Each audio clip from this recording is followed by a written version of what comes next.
नमस्कार मंडळी. आज आपण इथे मस्त असा मुगापासून कुरकुरीत असा डोसा बनवणार आहोत.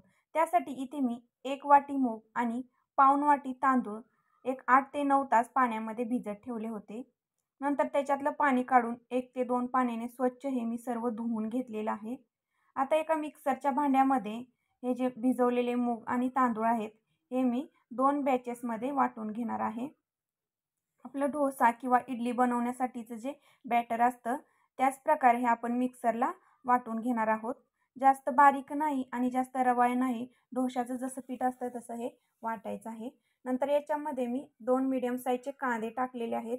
कांद्यामुळे डोसा चवीला खूप छान लागतो. थोडीशी कोथिंबीर टाकलेली आहे आणि पाणी टाकून हे सरबरीत असं आपण मिक्सरला छान असं दळून घेणार आहोत. तर इथे तुम्ही पाहू शकता अशा प्रकारे सरबरीत असं हे मिक्सरला मी दळून घेतलेलं आहे. अशाच प्रकारे 2 बॅचेसमध्ये हे सर्व मूग आणि तांदूळ मी छान असं वाटून घेतलेलं आहे. सर्व व्यवस्थित असं मिक्स करून घ्यायचं आहे. आणखीन याच्यावरती झाकण ठेवून एक 10 ते 15 मिनटं हे साईडला मस्त असं सेट होण्यासाठी ठेवून देऊया. आता आपण डोशाबरोबर खाण्यासाठीची जी रेड चटणी असते ती चटणी बनवणार आहोत. त्यासाठी कढईमध्ये थोडंसं तेल टाकलेलं आहे. त्याच्यामध्ये अर्धा चमचा मी मोहरी टाकलेली आहे. मोहरी छान तडतडल्यानंतर 1 चमचा उडदाची डाळ टाकलेली आहे.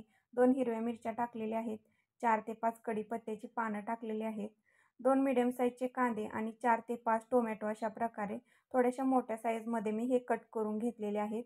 हे सर्व टाकून गॅसची फ्लेम थोडीशी हाय करून छान असं हे 1-2 मिनटं परतून घ्यायचं आहे. सर्व व्यवस्थित असं मिक्स झाल्यानंतर याच्यामध्ये चवीनुसार मीठ टाकायचं आहे. चिमटभर हळद टाकायची आहे. परत सर्व हे व्यवस्थित असं मिक्स करून घ्यायचं आहे. छान असं एक 5 ते 7 मिनटं हे छान असं आपण परतून घेणार आहोत. छान असं भाजून घेणार आहोत. नंतर याच्यामध्ये एक 4 ते 5 मी बेडगी मिरची टाकलेली आहे. तुम्ही तुमच्या आवडीनुसार कमी कमी जास्त तिखट करू शकता. तुम्हाला जर तिखट जास्त आवडत असेल तर थोड्या मिरच्या कमी जास्त तुम्ही करू शकता. आता हे छान असं सर्व परतून घेतलेलं आहे आणि गॅस बंद करून हे साईडला ठेवून एक 5 ते 7 मिनटं थंड करून घ्यायचं आहे. इथे तुमच्या आवडीनुसार जर तुम्हाला लसूण अद्रक आवडत असेल तर ते देखील तुम्ही टाकू शकता. तर सर्व छान असं थंड झाल्यानंतर एका मिक्सरच्या भांड्यामध्ये काढून याची आपण छान अशी चटणी वाटून घेणार आहोत. तर इकडे आपण जे डोशाचं जे बॅटर ठेवलेलं आहे त्याच्यामध्ये चवीनुसार मीठ टाकून घ्यायचं आहे. परत एकदा सर्व व्यवस्थित असं हे मिक्स करून घ्यायचं आहे.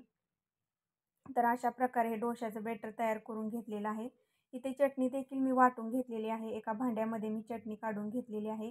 मस्त अशी छान अशी चविष्ट चटणी आपली इथे तयार झालेली आहे. जर तुम्हाला एक तडका द्यायचा असेल तर वरून तुम्ही मोहरी कढीपत्त्याची छान असे तडका देऊ शकता. आता डोसा बनवण्यासाठी इथे मी गॅसवर तवा ठेवलेला आहे. तव्यावर थोडंसं तेल आणि पाणी टाकून अशा प्रकारे टिश्यू पेपरने सर्व छान असं पुसून घ्यायचं आहे. म्हणजे तव्याचं जे टेम्परेचर असतं ते नॉर्मल होतं. पळीभर अशा प्रकारे मी मिश्रण घेऊन तव्यावर छान असं स्प्रेड करत आहे. एकाच डायरेक्शननं करायचं. व्यवस्थित असं स्प्रेड होतं. एकदम पातळ असं हे स्प्रेड करून घ्यायचं आहे. आणि इथे लक्षात ठेवा डोसा बनवत असताना गॅसची फ्लेम आपल्याला मोठीच करायची आहे. आता इथे तुम्ही पाहू शकताय डोसा थोडासा सुकलेला आहे असं वाटू लागल्यानंतर वरून थोडंसं तेल अशा प्रकारे या डोशाला लावून घ्यायचं आहे. म्हणजे आपल्या डोशाला छान अशी चकाकी येते आणि डोसा खाताना देखील छान असा टेस्टी लागतो. तर इथे तुम्ही पाहू शकता अशा प्रकारे डोशाच्या ज्या साईडच्या ज्या कडा आहेत त्या अशा प्रकारे मोकळ्या करून घ्यायच्या आहेत. 1-2 मिनटं झाल्यानंतर आणि तुम्ही इथे पाहू शकताय डोसा मस्त असा छान असा कुरकुरीत बनलेला आहे. सोनेरी ब्राऊन कलर आलेला आहे. आता आपण हा डोसा काढून घेणार आहोत. तर इथे तुम्ही पाहू शकताय अशा प्रकारे हा मुगाचा डोसा बनत आहे. एका प्लेटमध्ये हा मुगाचा डोसा चटणी छान अशी सर्व करून घेऊया.